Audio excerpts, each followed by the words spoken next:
এই মহল্লার মানুষকে বাঁচানোর জন্য যেভাবে ড্রেন হোক বা এসপার হোক যেগুলো দেওয়া যায় অতি সত্বর যদি করা না হয় তাহলে এই গ্রামটা বিলীন হয়ে যাবে।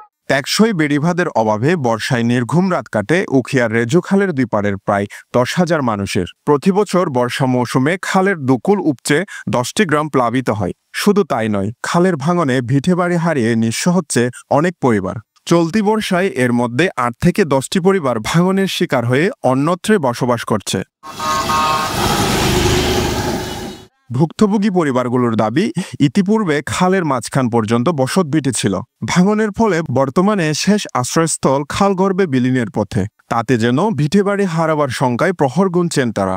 রাতিয়া বেশি যদি যদনের পরে আর তো গুমগি গই রাতিয়া পানি উড়িয়ে আর চল বাই গই আর ধান চল বিজি গই হালে হাইন্দা বাই গিয়ে আর বিড়ে আসিল বহুত দূরে হালে ভাঙি ভাঙি আর গড় গড়ি লাগাই আর এখন সামত বাইরে আর তাই কম কেন করে আর পুজিলে আর স্থান তার আর অর্ডার দেয় আর তো অনেক স্থান নাই আর সরকারের হাতে আবেদন করি আর গরগানাকা তাই ধারে ভাঙ করি হালা হাইন্দা ভাঙে দিয়ে নাকা আর ঠিক করে দেব। ভাঙন যদি রোধ করা না যায় অতি সত্বর তাহলে এই এলাকার বৃহত্তর এলাকার এই যে এখানে নজরবাফের পাড়া বা রুমকা বাজার পাড়া এগুলি বিলীন হয়ে যাবে।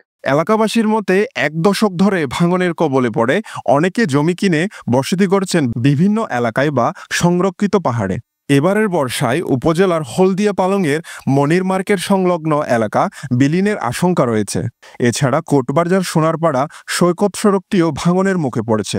এতে ব্যস্ততম সড়কটি বিলীন হয়ে যোগাযোগ বিচ্ছিন্ন হওয়ার আশঙ্কা করছেন এলাকাবাসী। ইনানি পর্যটন শিল্পের জন্য একটি গুরুত্বপূর্ণ সড়ক। এটা যদি একটি গুরুত্বপূর্ণ এবং টেকসই বাঁধ নির্মাণ না করা হয় সড়কটি রক্ষা করতে বেশি কঠিন হয়ে যাবে।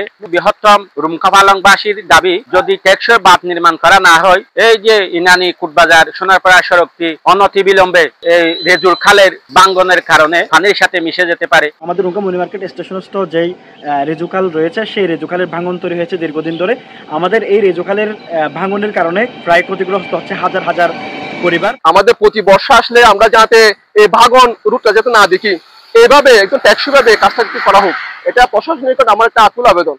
জানা যায়, দীর্ঘদিন ধরে বর্ষাকালে ভাঙন শুরু হয় রেজুখালের দুই পাড়ে। ভাঙতে ভাঙতে খালে বিলীন হয়ে অদৃশ্য হয়ে যায় ঘরবাড়িও। বর্ষায় শিক্ষার্থীদের পড়ালেখার বদলে রাত কাটে নির্ঘুম এবং আতঙ্কে। বর্ষাকাল আসলে আমাদের বিভিন্ন ধরনের সমস্যা হয়। কলেজে যাইতে পারি না, স্কুলে যাইতে পারি না, আর রাতে ঘুমাইতে পারি না ঠিক মতো। কখন যে নদী ভাঙনে বাড়িঘর নিয়ে যায়। স্কুলে যাইতে মাদ্রাসা যাইতে অনেক কষ্ট হয়ে যায়। এখানে যদি গেট ওয়াল দেয় আমাদের জন্য সবচাইতে সুবিধা হবে। এই বিষয়ে দায়িত্বরত পানি উন্নয়ন বোর্ডের সাথে কথা বলতে একাধিকবার মোবাইলে যোগাযোগ করা হলেও সাড়া পাওয়া যায়নি। বিশ্বজিৎ মল্লিক, পেনোয়া নিউজ।